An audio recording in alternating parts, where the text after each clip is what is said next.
Hello everyone, my name is Nitesh Chaudhary and I graduated from IIT Bombay in 2009.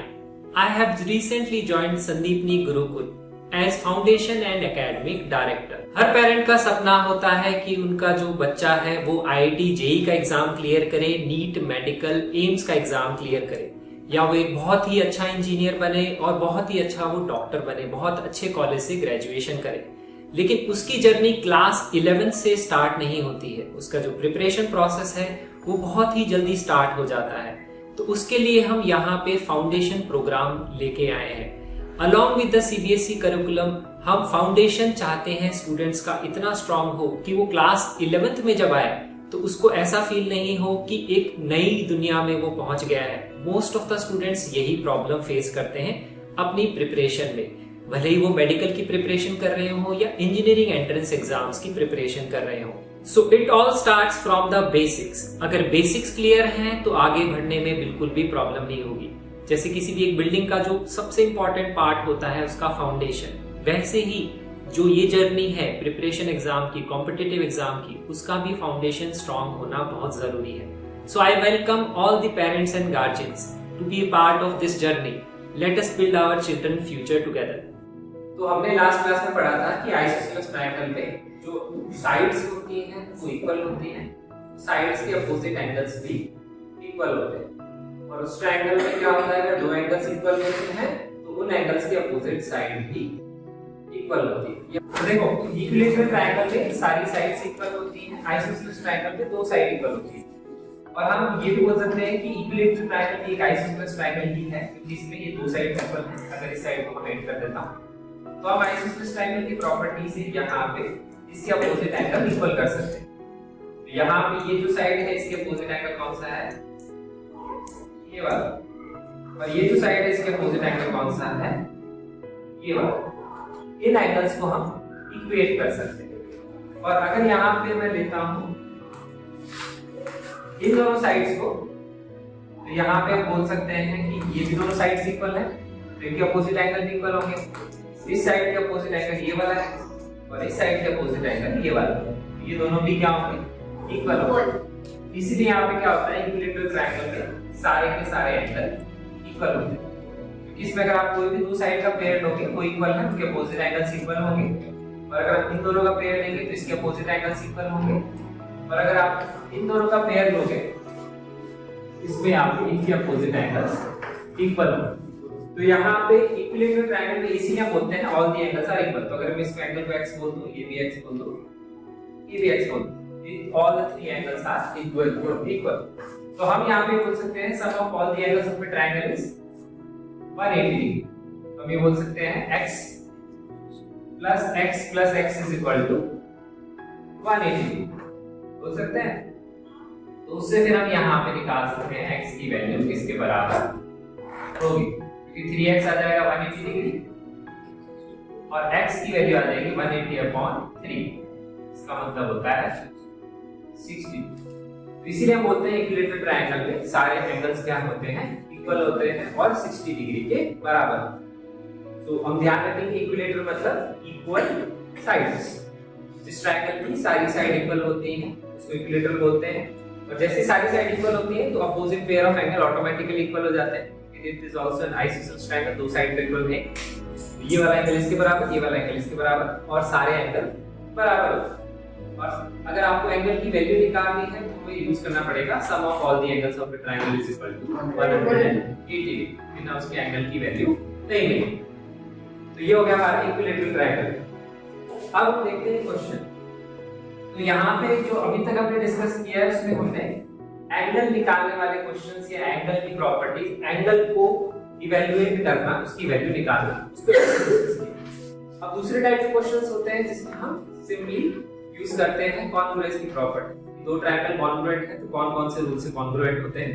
उन questions में भी कभी-कभी लिखा होता है कि ट्रायंगल आइसोसेलेस है, तो हमें आइसोसेलेस ट्रायंगल की प्रॉपर्टीज को यूज करके क्वेश्चंस को सॉल्व करना पड़ता है। जैसे यहाँ पे क्वेश्चन है, इसमें लिखा हुआ है ABC, DBC are two isosceles triangles.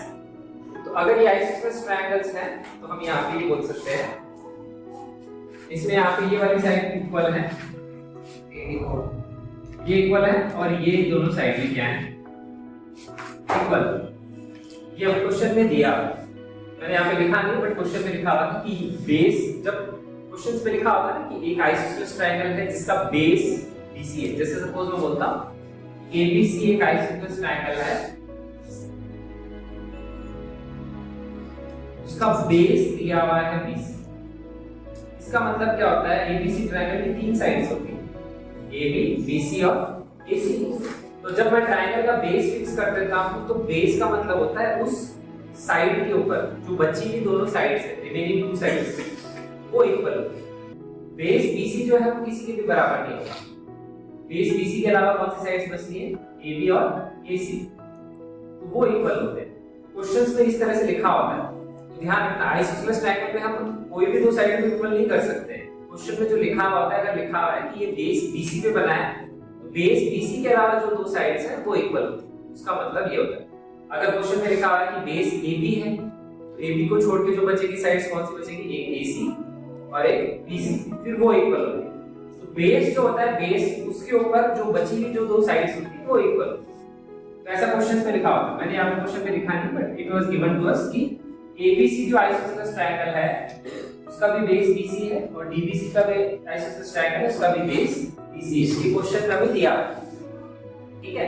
अगर मैं सिर्फ ये लिख देता हूं these are two isosceles triangles, तो हम नहीं बता सकते कि AB AC के बराबर है, AB BC के बराबर है, कौन किसके बराबर है। क्वेश्चन में इंफॉर्मेशन इनकम्प्लीट, तो हमेशा बेस डिफाइन किया जाता है आइसोसेलेस ट्रायंगल के।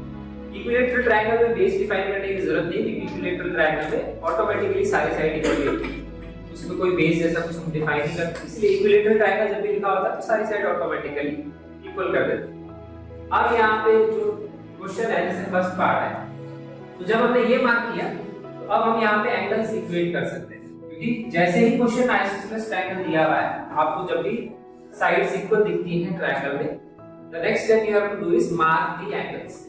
हमेशा एंगल्स इक्वल मार्क करने जरूरी होते हैं, क्योंकि वो क्वेश्चन में कभी लिखेगा नहीं, आपको हमेशा इक्वल एंगल्स मार्क करने। तो अगर मैं ABC की बात करता हूं तो ABC में ये वाला एंगल आ रहा है,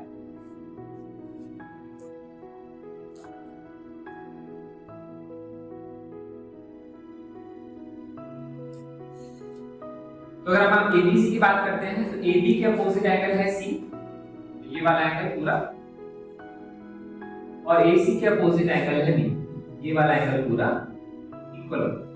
नोटिस करो, इसको भी मैंने 2 लाइन से बनाया, इसको भी 2 लाइन से बनाया, तो मैं ऐसे डिनोट कर रहा हूं, ये 2 लाइन है, ये 2 लाइन वाली साइड ये 2 एंगल को रिप्रेजेंट करती है, ये 2 वाली लाइन वाली साइड ये 2 वाले एंगल को रिप्रेजेंट करती है। और अगर मैं DBC की बात करता हूं तो DBC में DB is equal to BC है, तो उसमें ये वाला एंगल इसके अपोजिट एंगल DBC में ये वाला एंगल इस वाले एंगल के बराबर होगा भाई, ठीक है। ये हमें समझ में आ गया। तो ये वाला एंगल पूरा वाला इसके बराबर है, छोटा वाला एंगल भी इसके बराबर। अब हमें यहाँ पे शो करना है सबसे पहले पार्ट में ABD is congruent to ACD। ABD अपना ये छोटा वाला ट्रायंगल, ACD भी अपना ये छोटा वाला ट्रायंगल। अब अगर हमें इनको कॉन्ग्रुएंट प्रूव करना है तो हम क्या बोल सकते हैं, तो हम यहाँ पे इन दोनों ट्रायंगल्स को देखेंगे, बाकी सब एक बार भूल जाएंगे। तो ABD और ADC में अगर आप देखोगे तो देखो ये साइड इसके बराबर दी गई, ये साइड इसके बराबर दी गई, और AD आपको दिख रही है दोनों में कॉमन है। तो अब यहाँ पे ये बोल सकते हैं कि तीसरी साइड यहाँ पे क्या है, कॉमन। तो ये हमने 3 साइड्स दिखी, तो 3 साइड से क्या प्रूव हो गया, S S और अब ये बोल सकते हैं कि जो पहला वाला पार्ट है ये S और S से हम बोल सकते हैं कॉन्ग्रुएंट। ये मैं डायग्राम में दिख रहा है, तो डायग्राम में जैसे हमने इंफॉर्मेशन मार्क करी, मैं डायग्राम में दिख गया कि ट्रायंगल्स कौन सी प्रॉपर्टी से कॉन्ग्रुएंट, S S और S ये कॉन्ग्रुएंट। अब नेक्स्ट पार्ट दिया, नेक्स्ट पार्ट में लिखा हुआ ABP is congruent to ACB। अब मैंने तुम्हें बताया जब भी क्वेश्चन ऐसे पार्ट्स में होता है, उसमें जो फर्स्ट पार्ट से आंसर आएगा उसको यूज करके आप सेकंड पार्ट को जनरली सॉल्व करते हैं। तो फर्स्ट पार्ट में जैसे ही आपने कॉन्ग्रुएंट लिखा, साइड को इक्वल कर दिया आपने, हमेशा एंगल्स को भी इक्वल लिख लेना, क्योंकि उसका यूज आ सकता है क्वेश्चन को सॉल्व करने में। तो जब यहाँ पे फर्स्ट पार्ट मैंने लिखा है SSS से, तो इससे मैं ये बोल सकता हूँ कि ये वाला एंगल इक्वल ये वाला एंगल ये वाला angle equal bye SSS first part, क्योंकि ये सिंगल साइड के अपोजिट वाला एंगल है, ठीक है। और ये वाला एंगल और ये वाला एंगल इक्वल होगा क्योंकि ये इसके अपोजिट वाला पार्ट है, और जो बचा हुआ एंगल ये वाला और ये वाला है, ये दोनों भी क्या होंगे इक्वल, ये दोनों भी इक्वल। तो हमेशा क्या करना है, जब भी पार्ट्स में होता है क्वेश्चन, फर्स्ट पार्ट से जो भी आंसर आएगा, अगर कॉन्ग्रुएंसी ऑफ ट्रायंगल है तो उसके बाद में हमेशा आपको लिख लेना चाहिए कि अगर साइड्स इक्वल हैं तो उनके कॉरेस्पॉन्डिंग एंगल्स भी इक्वल होंगे, क्योंकि उससे हो सकता है सेकंड पार्ट का क्वेश्चन सॉल्व। तो ऐसा अपने को हमेशा कर लेना चाहिए, क्योंकि जब भी पार्ट्स में क्वेश्चन होता है जनरली क्वेश्चन ऐसे ही फ्रेम किया जाता है। और इस तरह से क्वेश्चन जैसे आईआईटी में भी आते हैं, आईआईटी में से क्वेश्चन आते हैं, पैराग्राफ बेस्ड क्वेश्चन आते हैं। एक पैराग्राफ होता है, एक क्वेश्चन नीचे होता है, फिर सेकंड होता है, फिर थर्ड होता है। तो वो सारे क्वेश्चन उसी पैराग्राफ पे होते हैं। जनरली क्या होता है, पैराग्राफ का जो फर्स्ट क्वेश्चन है वो तो पैराग्राफ से करते हैं, फिर फर्स्ट से जो आंसर आता है कई बार वो सेकंड पार्ट में जाता है, फिर वो थर्ड पार्ट में जाता है। ऐसे कनेक्टेड क्वेश्चंस बनाए जाते हैं, कॉमन तरीका है क्वेश्चंस फ्रेम करने। अब हमारा सेकंड पार्ट देखते हैं। सेकंड पार्ट में लिखा हुआ है एबीपी। अब जैसे मैंने इंफॉर्मेशन इसमें मार्क करी, अब नोटिस करो एबीपी को देखो, ए बी पी और दूसरा क्या है एसीबी। अब अगर इसमें हमें नहीं दिखता है तो डायग्राम अलग से बना लीजिए। तो ये रहा अपना एबीपी, ठीक है, और ये हम बना देते हैं यहाँ पे एसीबी। अब हमने यहाँ पे जैसे इसको देखा क्वेश्चन को, तो अपने को क्वेश्चन में देख के पता लग रहा है यहाँ कि इसमें देखो साइड कॉमन एपी एपी। ये मैंने तुम्हें बताया साइड हमेशा कॉमन दिख जाती है अगर जो प्रूव करना होता है। एंगल जरूरी नहीं है आपको कॉमन दिखे, एंगल ए कॉमन नहीं है, ध्यान रखना, क्योंकि एंगल ए सिंगल एंगल नहीं है, एंगल ए के दो पार्टीशन है, एक्स और वाई ले सकते हैं, नो प्रॉब्लम। बट अगर वो इक्वल नहीं दिए हुए या अगर आपने इक्वल उनको प्रूव नहीं किया तो उसको यूज नहीं कर सकते, ठीक है। आप x और y लोगे तो फिर उसको इक्वल कैसे लिखोगे? अगर एक को x लिख रहे हो एक को y लिख रहे हो, इक्वल तो है, फिर हम इसको यूज कैसे करें? x और x ले सकते हैं, इस क्वेश्चन पे ले सकते हैं, क्योंकि यहाँ पे ये दोनों एंगल हमने ऑलरेडी इक्वल प्रूव कर दी फर्स्ट पार्ट से। अगर हम फर्स्ट पार्ट से प्रूव नहीं करते तो हम उसको x x बराबर नहीं ले सकते, सेम होगा, ठीक है। इस पार्ट में तो हमने फर्स्ट पार्ट में प्रूव किया, तो सेकंड पार्ट में उसको यूज कर सकते हैं, देयर इज नो प्रॉब्लम। अब यहाँ पे मैं तुम्हें बता रहा हूँ ये कॉमन एंगल नहीं है, इक्वल हो सकता है but they are not common. Common का मतलब होता है उस एंगल के कोई पार्टीशन नहीं होते, that is only a single angle, ठीक है। उसके पार्टीशन नहीं होते, वो single angle, that is called a common angle. जिस भी एंगल के जब भी टुकड़े होते हैं, अगर दो ट्रायंगल बन रहे हैं उसके टुकड़े हो रहे हैं एंगल के, that is never a common angle, वो कभी भी कॉमन नहीं होता है, ठीक है। तो अब हमें यहाँ पे दिख रहा है AB और AP और AP तो हमें दिख रहा है ये कॉमन, क्योंकि ये साइड है कॉमन, ठीक है। और क्वेश्चन में हमने को दिया है AB is equal to AC, वो भी मार्क करेंगे। और हमें इंफॉर्मेशन ज्यादा ही पता है, कम नहीं पता, ठीक है। और हमें क्या दिख रहा है इन दोनों ट्रायंगल्स में, एंगल A और एंगल A, अभी हमने प्रूव किया। तो बस हमें सिर्फ इस इंफॉर्मेशन को मार्क करना है। अगर आपको ओरिजिनल डायग्राम में नहीं दिख रहा उसको नया डायग्राम बना लो। जैसे आप नया डायग्राम बनाओगे ये इंफॉर्मेशन यहाँ मार्क करोगे, आपको अपने आप दिख जाएगा कि किससे वो प्रूव हो, तो सेकंड पार्ट भी ऑटोमेटिकली प्रूव हो जाता है ऐसे ऐसे। तो ये हो गया हमारा सेकंड पार्ट। अब हम देखते हैं थर्ड पार्ट। तो सेकंड पार्ट हमने प्रूव किया फर्स्ट पार्ट को यूज करके। फर्स्ट पार्ट का क्या यूज किया हमने, ये एंगल इसके बराबर। अगर हमें वो नहीं पता होता सेकंड पार्ट प्रूव नहीं कर पाते, सही बात है। अब अपन यहाँ पे देखते हैं नेक्स्ट पार्ट। इसमें लिखा हुआ है AP बाइसेक्ट्स एंगल A। अब जो AP बाइसेक्ट्स एंगल A है इसका मतलब क्या है? बाइसेक्ट का मतलब क्या होता है? इक्वल सेक्शंस या इक्वल डिवीजन। जैसे मैं तुम्हारी बात करता हूँ, अगर तुम्हारी क्लास में जितने भी बच्चे हैं, अगर मैं तुम्हारी क्लास के बाइसेक्ट कर दूं, मतलब तुम्हारी क्लास में जितने भी बच्चे हैं उनको इक्वल इक्वल दो सेक्शंस में डिवाइड कर दूं, that is called bisect. Bisect आप साइड को भी कर सकते हो, बाइसेक्ट आप एंगल को भी कर सकते हो। जिसके साथ बाइसेक्ट लिखा हो वो पढ़ना हो। यहाँ लिखा हुआ एंगल A, तो हम एंगल A के दो इक्वल पार्टीशंस कर रहे हैं, ठीक है। ये मैंने तुम्हें पहले बताया था, सिर्फ डिवाइड लिखा हुआ होता है इसका मतलब इक्वल नहीं होता, बाइसेक्ट का मतलब इक्वल होता है। तो ये बोल रहा है एंगल A के इक्वल पार्ट कर रहे हैं, तो देखो यहाँ पे ये रही ये दोनों पार्ट इक्वल है, नहीं लेने की जरूरत नहीं, हमने ऑलरेडी प्रूव कर दिया। क्यों? ये वाला पार्ट हम ऑलरेडी प्रूव कर चुके हैं। ये कैसे किया हमने प्रूव कर? फर्स्ट पार्ट कौन सा सेकंड? ये वाला सही कह रहा है। जो फर्स्ट पार्ट मैंने प्रूव किया एसएसएस से, उससे प्रूव हो गया, उससे हाँ ये प्रूव हो गया। फर्स्ट पार्ट से थर्ड पार्ट ऑटोमेटिकली प्रूव हो गया, क्योंकि थर्ड पार्ट में देखो हमने लिखा हुआ AB बाइसेक्ट एंगल है। अब जब यहाँ ये एंगल ये लिखता है ना, ये एंगल A, तब अपन पूरा एंगल देखते हैं। तो अब एंगल A पूरा देखो, उसके टुकड़े नहीं देखते, it is a complete angle. ठीक है, जो भी पूरा एंगल बन रहा है उसी को देखना है। और जब ऐसे लिखा होता है ना एंगल ACP, तो हमें हो सकता है छोटा पोर्शन देखना पड़े, पूरा एंगल नहीं देखना पड़े। जब सिर्फ ऐसे लिख देता है you have to watch the whole angle, तो जो एंगल है आपको पूरा देखना है। अब एंगल लेके देखो, बाइसेक्ट मतलब इक्वल डिवीजन। तो अभी हमने प्रूव किया कि वो एंगल ए, ये कौन से पार्ट इक्वल थे? ये वाला पार्ट सारे पार्ट के प्रूव किया। और कौन सी लाइन है जो आ रही है वहां से? AB। तो AB ने क्या किया? उसके दो इक्वल डिवीजन कर दिए, दो इक्वल पार्ट्स कर दिए। तो ये वाला जो पार्ट है, ये देखो ये फर्स्ट पार्ट से ही है, इसमें हमने कुछ नया नहीं लिखा, by CPCT from first part, ये वाली चीज प्रूव। तो ये सेकंड पार्ट भी इसी से आया था, ये वाला पार्ट भी इसी से ही आया। अब यहाँ लिखा हुआ है it bisects angle D also. अब ध्यान रखना, अब ये जो एंगल D है क्वेश्चन में वैसे लिखा हुआ होना चाहिए कौन से एंगल की बात है। तो वैसे देखा जाए तो ये वाला पार्ट इनकम्प्लीट है, क्योंकि देखो हमने ये इक्वल किए पार्ट, एंगल D तो ये भी है, और एंगल D नीचे वाला पोर्शन भी है। जनरली क्या होता है कि जब ट्रायंगल के अंदर एंगल होते हैं, जब एंगल A लिखा हुआ है तो अंडरस्टूड होता है अगर ट्रायंगल दिया हो तो ट्रायंगल के अंदर वाले एंगल की बात हो, बाहर वाले एंगल की।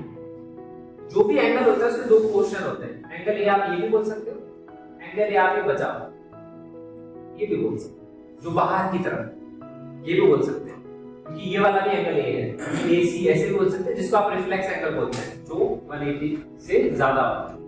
तो ये वाला एंगल भी एंगल A बोला जा सकता है। ठीक है, इसी तरह से देखो एंगल D आप ये भी बोल सकते हो, ये इतना पोर्शन और इसके नीचे वाला भी बोल सकते हैं। तो उसको एक्चुअली में लिखना चाहिए था कौन सा वाला एंगल। वैसे अगर आप किसी भी एक पोर्शन को इक्वल प्रूव करोगे, दूसरा पोर्शन ऑटोमेटिकली इक्वल हो जाता है। अब ये वाला पार्ट हम ऑलरेडी, ऊपर वाला पोर्शन तो हम ऑलरेडी इक्वल प्रूव कर चुके हैं, प्रूव किया ना अभी फर्स्ट पार्ट में किया CPCT से, वो तो इक्वल ही है, वो तो हो ही गया बाइसेक्ट। ठीक है, तो ये AP लाइन इसको इक्वल पार्ट्स में डिवाइड करते हैं। अब अगर ये वाला पार्ट इसके बराबर है तो ये जो बचा हुआ पोर्शन है वो भी ऑटोमेटिकली उसके बराबर होगा। ये वाला पोर्शन, ये वाला इसके बराबर क्यों होगा? क्योंकि नोटिस करो ये एक लाइन है, लाइन पे देखो यहाँ पे ये बन रहा है D, पूरा बन रहा है 180 डिग्री, और ये भी क्या बन रहा है 180 डिग्री बन रहा है। ठीक है, तो अगर ये वाला पोर्शन इसके बराबर है, तो अगर इस वाले पोर्शन को मैं बोल देता हूँ सपोज y, अगर ये y है और ये भी y है, ये पोर्शन कितना होगा 180 माइनस y होगा, इतना पोर्शन ब्लू वाला, और ये वाला कितना होगा 180 माइनस y, तो इक्वल होगा। तो अगर आपने एक पार्ट को इक्वल प्रूव किया तो दूसरा वाला ऑटोमेटिकली इक्वल होगा। तो ये थर्ड वाला पार्ट भी जो है फर्स्ट पार्ट से ही आया। थर्ड वाले पार्ट में हमने सिर्फ फर्स्ट पार्ट से जो CPCT से शो किया उसको यूज किया। फोर्थ में लिखा हुआ AP is perpendicular bisector of BC। कौन सा? सेकंड पार्ट में कहां पे लिखे? फोर्थ वाला आएगा। फोर्थ वाले में लिखा हुआ है AP is perpendicular bisector of BC। तो देखो यहां तो मैंने CPCT लगाया था, सेकंड पार्ट में जो आंसर आया वहां पे भी अपने को CPCT लगाना चाहिए। सेकंड पार्ट में हमने ये तो शो कर दिया। अब अपन ने अगर ये इक्वल है मतलब कॉन्ग्रुएंट है तो अपन बोल सकते हैं ये तीसरी वाली साइड भी क्या होगी इसके इक्वल होगी, ये बोल सकते हैं।